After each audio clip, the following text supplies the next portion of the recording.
Let's Talk with John Pa and MC Bensu. Asik. Nah, hari ini merupakan hari terbaik karena kita hadirkan narasumber yang berpendidikan. Luar biasa.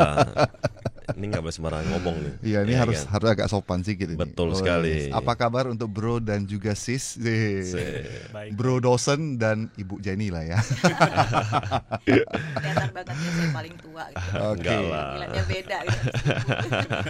Nah, sehat kan? Baik, Sehat. Itu yang paling penting. Dan untuk John Lovers, dan informasi kebetulan mereka berdua datang dari kampus ternama di Kota Medan, dari WBI, Wilmar Business Indonesia. Ya. Jadi apa sih latar belakang pendirian WBI ini dan visi misinya mungkin? Saya aja yang jawab ya. Boleh. Iya. Jadi sebenarnya Politeknik WBI ini kan didirikan oleh salah satu usahawan ya, bisnismen dari Sumatera Utara. Ya sudah sangat terkenal Di Indonesia Betul ya. sekali. Betul. Harusnya nggak di Indonesia loh, di dunia. Oh, di dunia. Benar-benar. Bapak Martua Sitorus. Yes. Beliau kan dari Pematang Siantar. Kemudian beliau melihat bisnismen ya, entrepreneur dari Sumatera Utara itu kayaknya cenderung menurun gitu. Yang dia lihat. Jadi dari bisnisnya juga dia melihat kok banyak anak muda tuh mencari kerja, enggak punya fighting spirit seperti dia dulu itu membangun bisnis mulai dari nol. Iya, gitu. iya. Sekarang jadi TikToker semua, Pak, Bu. Itu peluang yang Influencer. ada. Akhirnya itu sih dia bilang, saya mau bangun kampus yang bisa mencetak entrepreneur muda dari Sumatera Utara. Nah, itu Sumatera Utaranya itu karena beliau cinta banget dengan daerah kelahirannya ya. Yeah. Itu sih sebenarnya awal mulanya kenapa Politeknik WBI didirikan. Yes. Jadi pesannya tuh ke kita tuh jelas banget. Jadi kan entrepreneur lulusan dari WBI.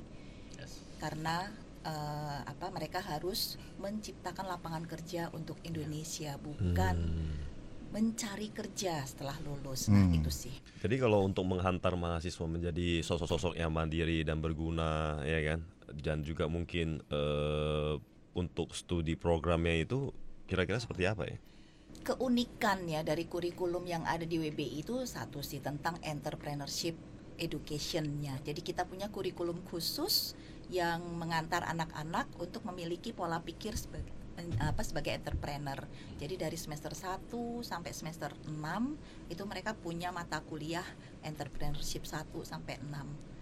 Pak Dani Sitompul nih yang bertanggung jawab ya, ikut bertanggung jawab terhadap pengembangan kurikulum, mengajarkan tentang entrepreneurship. Nah, seperti itu. Jadi, Ini Dani Sitompul, bukan Dani Lim ya? matanya Dani Lim. Katanya Daniel ini ya.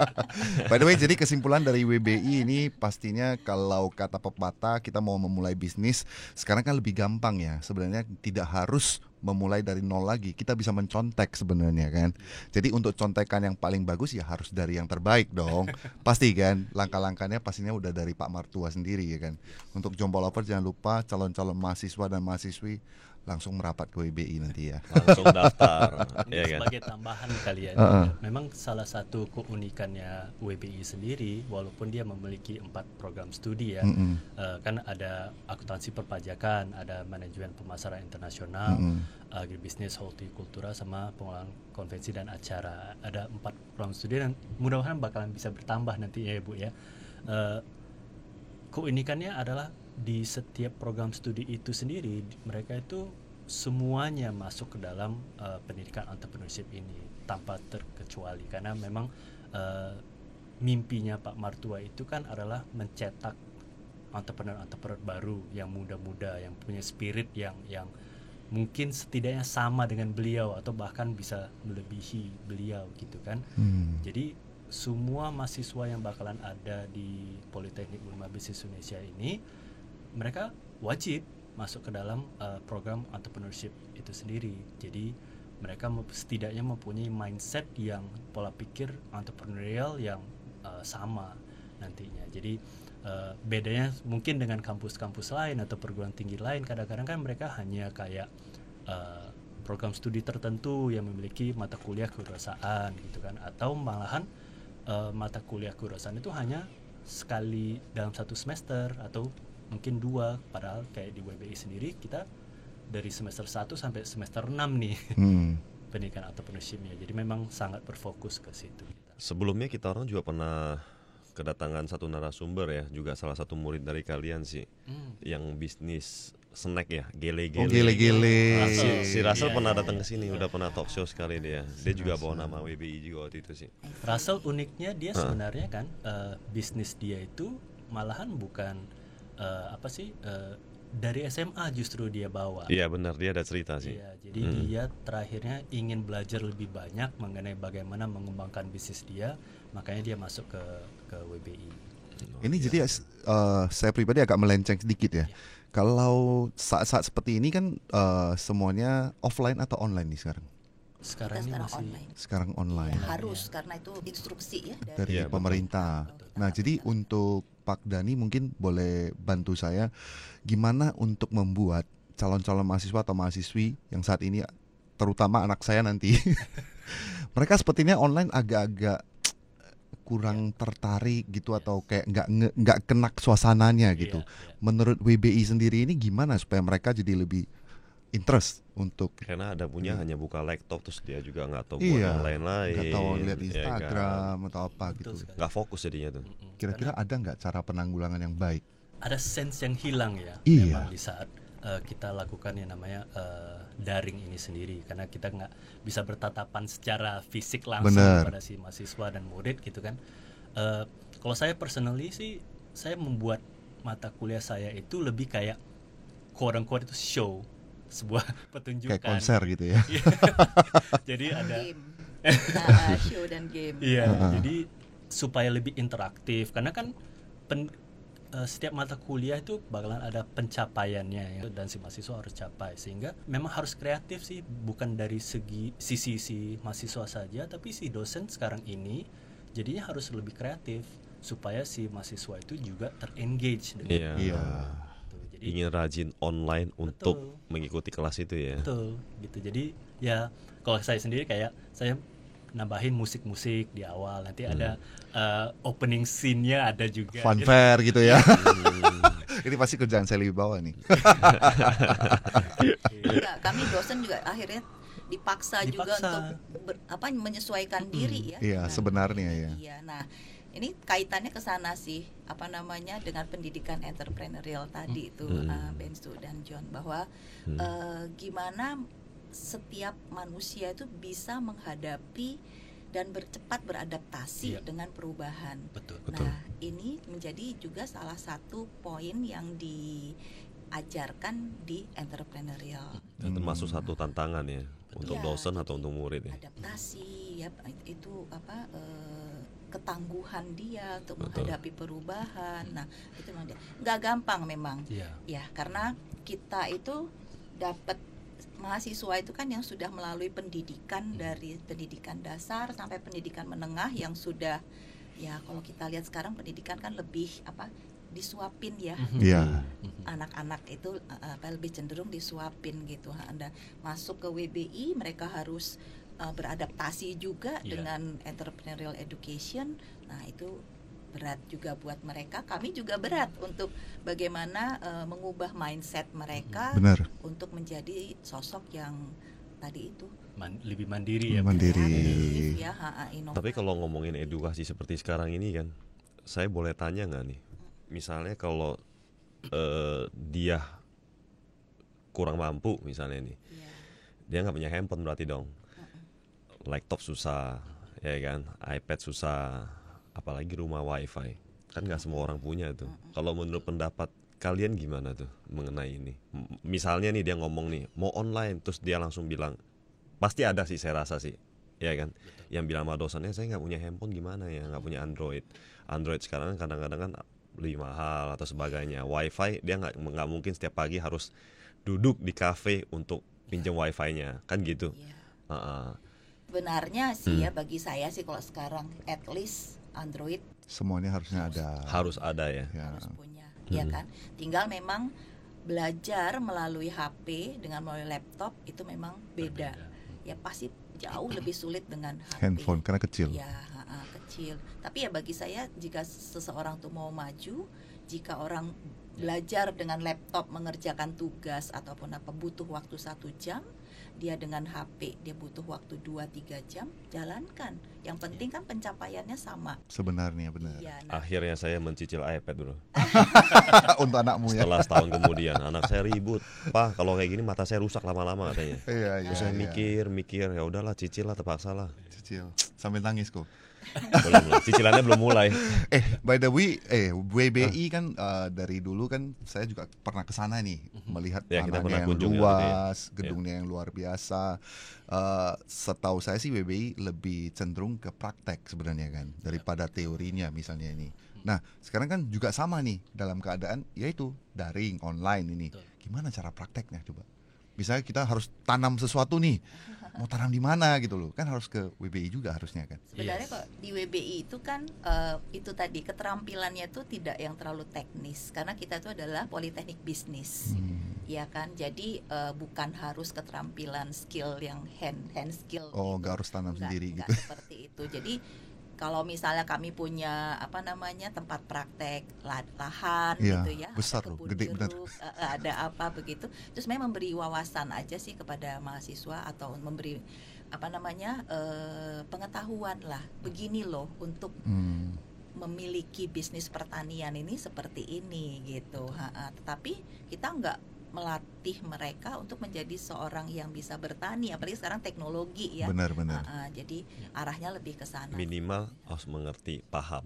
Iya, Itu supaya yang mau nggak disampaikan. dikerjain sama orang lain kan Betul. gitu, ya. Jadi kalau lain kali dia menjadi bos yang sukses, pegawainya bilang begini begitu, jangan pikir saya nggak tahu, saya ngerti, ya kan.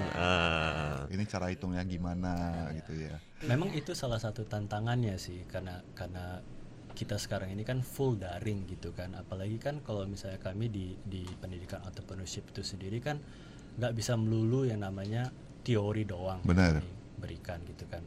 Sebagian besar daripada kegiatan entrepreneurship itu sendiri praktek gitu kan. Karena kan kami ngambilnya dari Profesor Heidi Neck di Amerika. Dia selalu bilang bahwasanya entrepreneurship ini walaupun diajarkan percuma kalau misalnya mereka itu masih Tidak mengerjakan. doingnya itu, actionnya itu. Makanya ada dua hal kan, entrepreneurial thought sama entrepreneurial action itu harus digabungkan.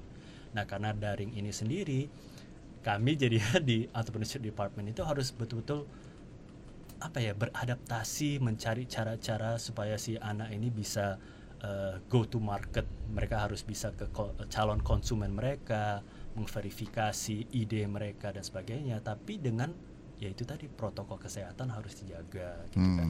Mereka jangan sampai itu tidak safe lah dalam ini ya, keadaan pandemi yang sekarang ini gitu kan. Atau malahan pakai ya digital gitu kan, mengambil verifikasi validasi pasar mereka itu melalui misalnya kayak Google Form atau dan sebagainya. Memang ya harus beradaptasi dan menggunakan teknologi sebisa mungkin. Iya, karena kedepannya juga semuanya wajib ini kan, teknologi online semuanya wajib kan. Jadi mau tidak mau harus terbiasa. Nah, pertanyaan yang sering satu hal sih Ben, bahwa kalau kita berpikir praktek lah, kalau Iya, bisa iya. di sekolah, benar-benar. universitas ataupun pendidikan tinggi, orang selalu berpikir laboratorium. Iya. Sebenarnya laboratorium itu ada di mana-mana, Betul. ya kan? Live laboratorium itu justru Banyak. banyak di sekitar kita gitu. Jadi mahasiswa tuh nggak perlu sih sebenarnya mencari laboratorium ke Betul. kampus. Di sekitar mereka tuh banyak laboratorium yang mereka bisa gunakan. I Tinggal see. bagaimana cara pandang mereka melihat sekeliling mereka, ya kan, untuk mencari laboratorium di mana mereka bisa belajar. Itu sih sebenarnya. Satu lagi nih pertanyaan dari orang awam nih pastinya.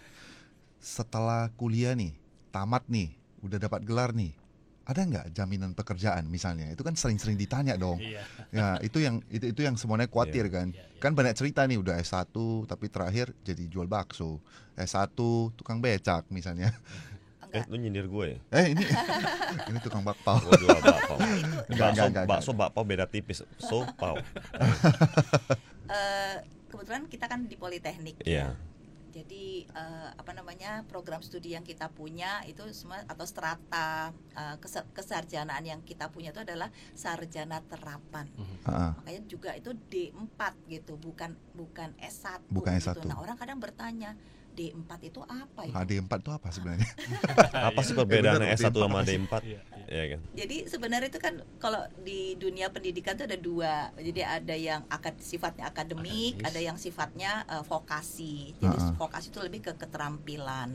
Nah, kalau di luar negeri itu namanya sukanya tuh School of Applied Science. Jadi di akademik orang menemukan sainsnya. Nah, ini sainsnya kan nggak akan jadi sia-sia ya, nggak menjadi sesuatu yang tidak berguna kalau itu tidak diaplikasikan kan gitu. Nah, sebenarnya pendidikan vokasi itu lebih mengaplikasikan semua hal-hal yang dipelajari, ilmu, teknologi yang dihasilkan dari akademik. Jadi kita penerapannya lah kan seperti itu. Nah, jadi D1, D2, D3, D4 itu semuanya memang lebih ke arah skill ya sebenarnya. Sama nggak tuh? Ini tinggal porsi pembelajaran sih, John, bahwa kalau di akademik tuh biasanya banyaknya teori ya, banyaknya di kelas gitu. Kalau di vokasi, baik itu SMK mulai dari pendidikan menengah sampai ke politeknik itu banyakkan praktek. Jadi kalau di kami juga kurikulumnya tuh 60% tuh banyaknya praktek, 40% tuh baru di kelas. Karena banyak orang keliru kan. Iya. Jadi sebenarnya S1 dengan D4 itu setara. Bahkan S2 juga begitu, S3 juga begitu. Jadi ada S2 akademik, ada S2 terapan, ada S3 akademik, ada S3 terapan. Jadi jenjang pendidikannya itu sebenarnya selaras ya, sejajar seperti itu. S1 dan D4 tuh jadi satu sama, ini tinggal penekanan pada saat mereka studi itu apa. Karena gelarnya juga kalau misalnya S1 kan sarjana gitu kan. Kalau di D4 itu sarjana terapan, STR gitu. STR. Jadi sama-sama sarjana sebenarnya. Kalau di luar biasanya itu bachelor, science jadi APPSC misalnya begitu. Justru kalau kayak di luar kan memang lebih banyak orang ngambil pendidikan tingginya itu kepada applied science ini sendiri gitu kan. Mungkin Indonesia baru mulai, apalagi pemerintah sekarang kan memang udah menekankan ya.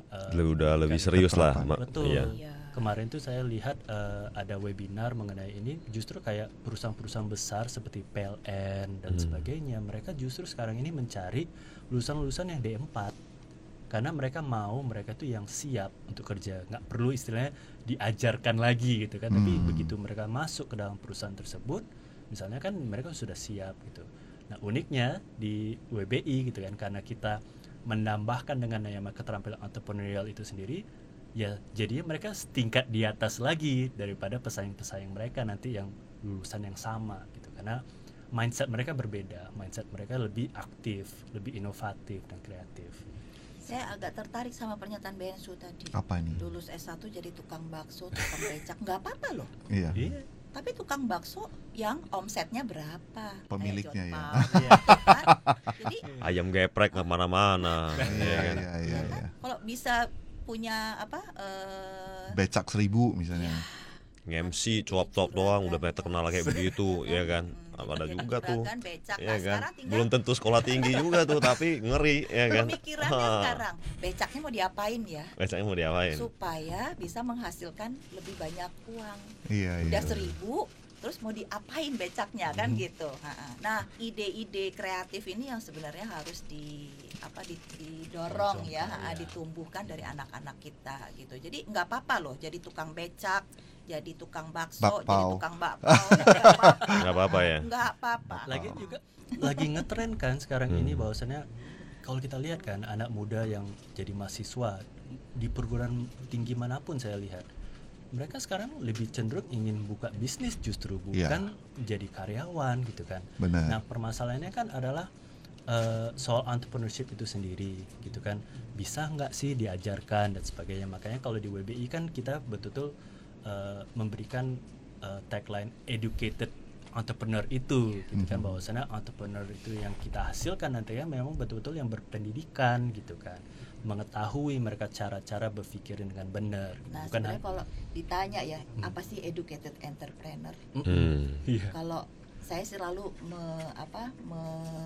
menjelaskan ya bahwa setiap orang bisa mulai dari titik yang sama, ya dari titik sama. Tapi sekarang Hasil. kecepatannya loh, Ya. ya kan? Tingkat percepatannya itu bagaimana? Nah, kalau yang educated entrepreneur, walaupun dia mulai dari titik yang sama, tapi dia percepatannya itu lebih tinggi dibandingkan yang non educated, yang mungkin dia akan meningkat bisnisnya, meningkat income-nya, tapi Pelan. namanya kenaikannya pelan. Nah, itu sih sebenarnya karena apa? Dia sudah diajarkan yaitu tadi ya mudah kreatif, Iya, inovatif, ya seperti itu. Tapi kalau menurut saya selain mempelajari juga perlu ada niat usaha, Betul. ya. Iya. Terus pengalaman juga sangat penting sih menurut saya sih. Makanya kami coba ajarkan mereka itu kan sebanyak mungkin pengalaman mereka. Ya, terjun ke dia dalam harus terima, harus share, ya kan. Berarti boleh kita simpulkan D4 lebih bagus dari S1 dong. Hah, Sebenarnya begini. trick question. Ada satu juga yang kita menarik ya Iya. dari kurikulum yang ditetapkan oleh pemerintah. Kalau dulu D4 kan lebih banyak ke skill. Iya, Tapi iya. sekarang Mas Menterinya Pak Nadiem ya kan, Mas Nadiem, kemudian dirjennya, malah sekarang mereka juga menekankan nggak bisa hanya skill, harus punya entrepreneurial mindset. Yep. Nah, kalau pemerintah ini mulainya baru sekarang nih, ya kan, dan kita sebenarnya udah memikirkannya pada saat PBI Bertumbuh. baru dibangun. Nah, Pak Martua yang mengingatkan kan Mengingatkan, harus ya. punya entrepreneurial mindset. Cuma beliau nggak bisa mendefinisikan itu ke dalam dalam, kurikulum kan gitu ya ke ini. Jadi kamilah yang coba meramu, mendefinisikan, jadilah WBI gitu sih, Ben. Supaya jamunya lebih enak ya. Iya. Kalau bicara soal skill nih, jadi skill dalam entrepreneurship di WBI ini apa aja yang diterapkan sih? Ya, jadi kalau kami kan sebenarnya menerapkan kayak anatomi sebenarnya. Entrepreneur itu kan bukan soal bisnisnya saja, tapi lebih menekankan kepada si individu gitu kan. Makanya yang kami latih itu ada skills-nya. Jadi di anatomi kami itu sendiri, dia tuh ada skills of creativity, skills of play, skills of empathy, skill of experimentation gitu kan, sama skill of reflection gitu. Itulah 5 skills yang membentuk anatomi si entrepreneur gitu kan. Bagaimana dia itu untuk meningkatkan kreativitas itu mereka harus play atau bermain dalam arti kata istilahnya nggak ada batasan dari apa yang mereka sukai gitu kan. Itu yang menonjolkan nanti kreativitas gitu kan. Nah, satu lagi kan soal action itu mereka harus selalu bereksperimentasi gitu kan, bereksperimentasi dengan menggunakan empati mereka gitu kan, mendapatkan put yourself in their shoes gitu kan, supaya kita tahu si konsumen itu sebenarnya mempunyai masalah apa dan sebagainya, sehingga kita sebagai CEO entrepreneur itu bisa memberikan solusi yang terbaik kan, itu diinginkan. Nah, semua itu selalu menjadikan sebuah loop atau sebuah siklus. Disitulah reflection, di saat dia bisa merefleksikan apa yang bisa berjalan dan apa yang tidak. Betul gitu. Jadi itulah si entrepreneurial skills itu yang kita selalu coba latih kepada mahasiswa kita, sehingga betul-betul jadinya educated entrepreneur itu. Ya itu kalau udah pinter ngeri loh itu loh. Ya. Dia kayaknya sih nggak perlu bisnis lagi sih. Kayaknya kenapa? Dia ngitung doang kan. Misalnya dia ngitung bisnis orang. Iya. Dia kalau udah pinter hitung, dia udah kasih tahu ini bisa atau enggak. Dia jadi kayak konsultan begitu. Tapi sebenarnya kalau kita bicara soal entrepreneur ini kan, John, kita tuh nggak hanya berpikir soal entrepreneurnya juga sebagai businessman, nggak kesana sih. Kita juga mengenal ada istilah sociopreneur. Ya, jadi entrepreneur yang bergerak di bidang sosial, yang dia hitung benefitnya bukan dari uang, tetapi dampaknya kepada masyarakat. Iya. Itu apa? Nah, itu kalau diuangkan berapa kan? Ngeri. Kita kan kadang seringnya kan menghubungkannya hanya dengan profit, padahal banyak yang intangible things ya yang bisa terhitung gitu. Kayak misalnya lah, iya kan, kalau kita menurunkan dari knalpot motor itu emisi, ya kan? Kenapa pemerintah menurunkan emisi? Bahwa pakai biodiesel lah, segala macam, itu kan dampaknya tuh ke kesehatan manusia. Sekarang marah Dari ke baterai kesehatan semua ya. ke Ya, listrik. produktivitas. Nah, itu kan nggak terhitung. Nah, sebenarnya entrepreneur itu arahnya ke sana. Jadi ada sociopreneur, ada intrapreneur gitu ya. Jadi bukan hanya mendirikan bisnis tapi juga Iya. saat mereka misalnya nih jadi karyawan di dalam suatu perusahaan, mereka itu menjadi orang-orang yang menerapkan atau justru orang yang bisa menampilkan ide-ide mereka lebih dahulu, lebih kreatif dan sebagainya. Jadi betul-betul mulai dari mindset sih.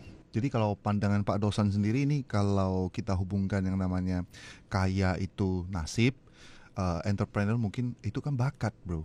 Misalnya kan ada yang sering-sering cerita itu Betul, kan, yes. itu kan bakat dia, dia makanya bisa begini, Betul. bisa begitu. Kita Passion kan nggak dia ada bakat, atau apa wah gitu. gitu-gitulah. Tanggapannya gimana ini? Mitos. Hoax. Hoax. Ya. Karena sebenarnya itu salah satu yang pertama sekali yang kami ajarkan, bahwasanya itu masih mitos, itu adalah mitos gitu kan. Bahwasanya betul ada unsur bakat, tapi saya sendiri percaya dan teman-teman di WBI percaya everyone has what it takes to be an entrepreneur. Entrepreneurs are made, not born. Bukan dilahirkan mereka, justru karena dia itu bersifat skills, dilatih betul, berulang-ulang ya. Michael Jordan gitu kan, dia kan nggak akan jadi juara NBA kalau misalnya dia nggak ngelatih cara dia shooting misalnya kan. Berapa shots yang sebenarnya dia miss, tapi gara-gara dia miss itu dia belajar. Tapi kan kalau di sepak bola juga ada loh nih, Betul. Cristiano Ronaldo dengan si Lionel Messi. Betul. Ronaldo kan memang kita tahu dia latihannya gila kan, Yes. kayak robot kan. Tapi kalau Messi kan memang ada unsur-unsur bakatnya juga misalnya ini. Ini yang selalu saya jadi contohkan juga, Messi sama Ronaldo kan, ini yang paling tertarik kan. Banyak yang nggak tahu sebenarnya Messi itu direkrut dari kecil. Iya betul. Dan dia juga agak kekurangan ya. Yes betul. Jadi pas dia direkrut dari Barcelona, disitulah latih. Walaupun bakat dia sudah nampak gitu kan, disitulah dia dilatih skill dia sehingga pas debut dia di umur 17 tahun orang kan, wah ini dari mana nih orangnya? Padahal bukan soal bakat, tapi gara-gara dia dilatih dengan sedemikian rupa, skill dia itu naik. Nah sama seperti entrepreneurial itu sendiri. Asik. Kalau bicara bakat, kalau kita bicara genetis gitu ya, itu yang pengaruh tuh paling 20% maksimum. Kalau lagu 30% lah ya. 20%, jadi 80% tuh lebih karena lingkungan. Kenapa anak pengusaha anaknya harus umumnya jadi pengusaha? Karena ya sehari-hari dia lihat bapaknya tuh kerjanya demikian kan gitu. Anak hakim juga akhirnya jadi hakim juga gitu karena dia lihat bapaknya gitu. Jadi hal ini yang mesti kita biasakan ke anak-anak, ke mahasiswa kita. Ini loh, entrepreneur tuh begini gitu ya kan. Jadi itu yang kita beri experience kepada mereka supaya mereka tumbuh gitu minatnya. Betul. Gitu. Minatnya ada, nggak ada yang nol. Pasti nggak ada yang nol. Makanya kami lebih tekankan kepada passion daripada sebenarnya bakat gitu. Kadang-kadang ada orang yang dia bakatnya nyanyi gitu kan, tapi passionnya rupanya dalam menggambar gitu kan. Nah kan mungkin lebih suka dia gambar. Benar. Nah dari tadi kita cerita entrepreneurship dari WBI ini, program kan tekankan entrepreneurship. Hasilnya apa sih sekarang? Udah ada belum hasilnya? Ya, ini kita cerita hasil. Jadi kalau di pendidikan itu sendiri memang di semester 3 semua mahasiswa kami itu pada akhirnya meng-startup bisnis mereka, venture mereka gitu kan. Plus kita juga banyak kerjasama dengan pihak-pihak atau perguruan tinggi lain seperti SUSS dari Singapura gitu kan. Mereka biasanya setiap tahun ada yang namanya program Impact Startup Challenge, di mana ada pertukaran, bukan pertukaran sih, tapi antar mahasiswa dengan negara-negara yang lainnya itu berkolaborasi dan membentuk suatu ide-ide bisnis gitu kan. Seperti bulan awal tahun sebelum kemarin ada 10 anak dari WBI kemarin itu ikut di dalam Impact Startup Challenge ini gitu. Kayak kemarin yang kita lihat itu kayaknya sih yang ada dimunculin di IG. Instagram. Ya, ada ya. Betul. Ya. Karena ini prestasi pertama, kita bisa meloloskan 10 anak ke acara tersebut, 10 mahasiswa aja.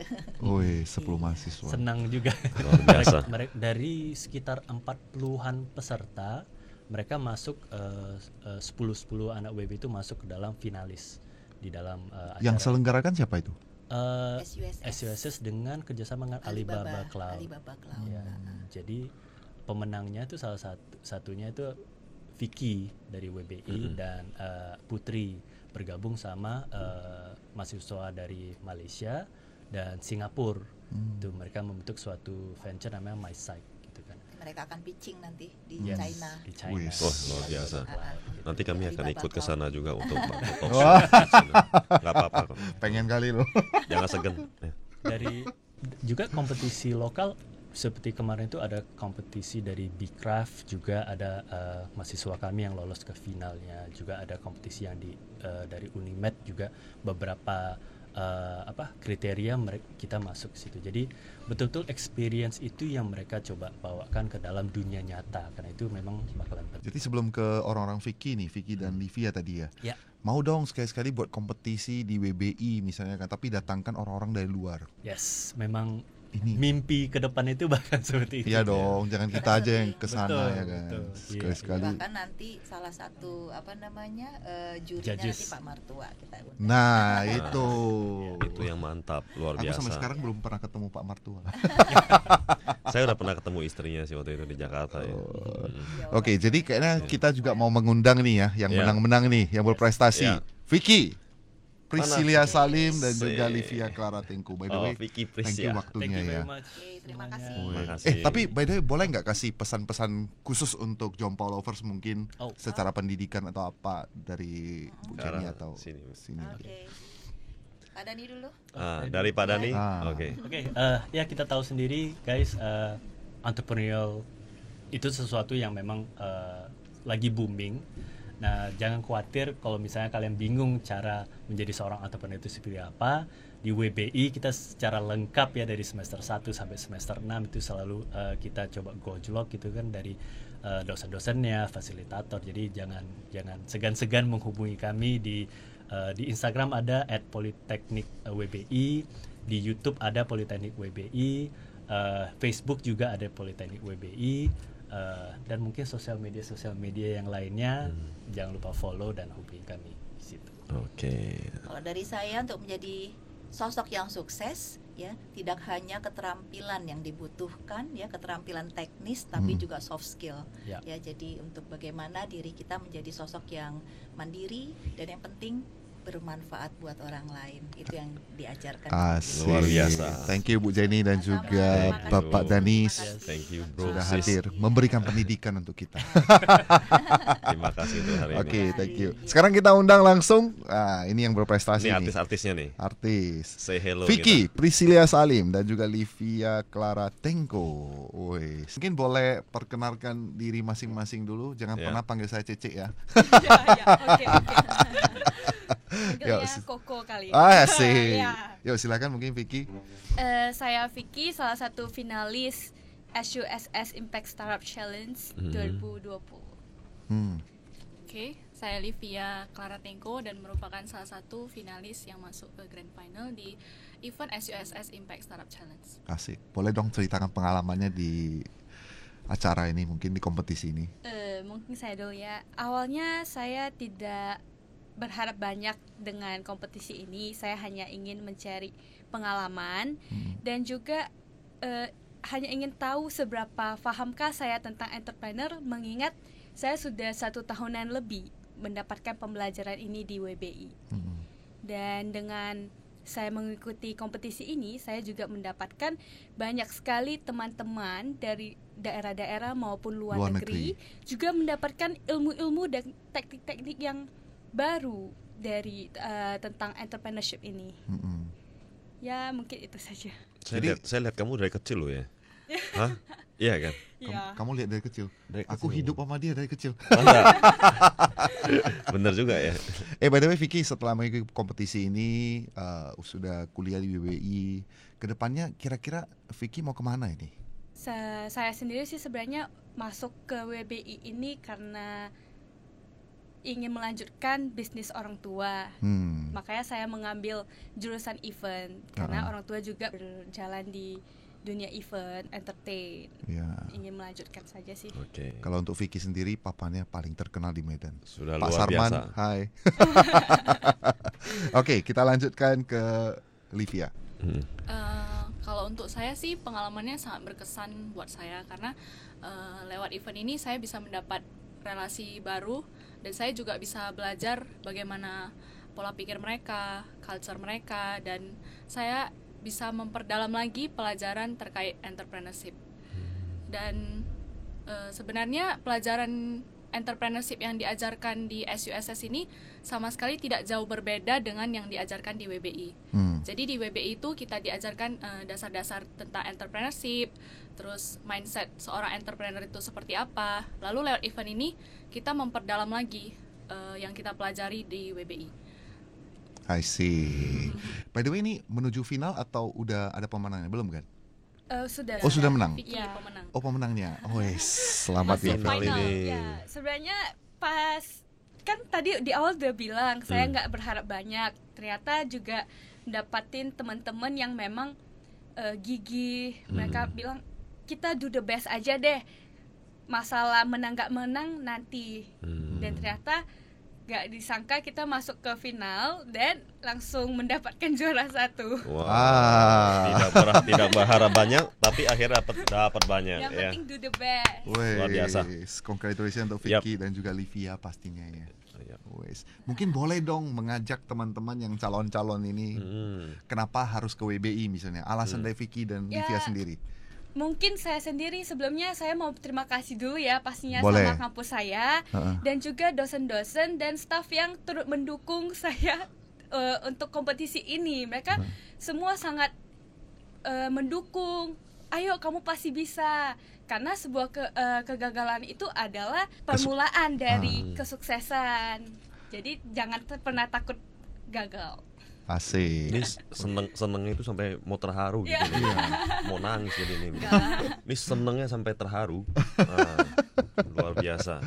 Untuk Livia. Gregetan jadinya. Ya, Oke. saya juga merasa sangat bersyukur ya dan berterima kasih kepada WBI dan juga dosen di WBI Kreatif yang memberikan kesempatan dan dukungan kepada kami untuk bisa mengikuti event di SUSS ini. Pengalamannya sangat berkesan banget sih. Ya.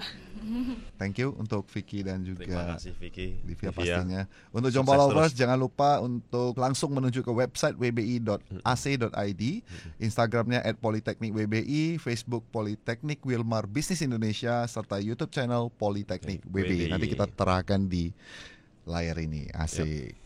Thank you sudah hadir tentunya untuk Vicky dan juga Terima Livia kasih. ya. Terima kasih untuk WBI Padan, Ibu Jenny, terima kasih Terima semuanya kasih semuanya. untuk waktunya. Jom Followers jangan lupa untuk tetap live streaming di cityradio.id setiap hari Sabtu jam 1 siang. Dan untuk full YouTube-nya bisa cek di Jom Pau Channel. Bye. Bye.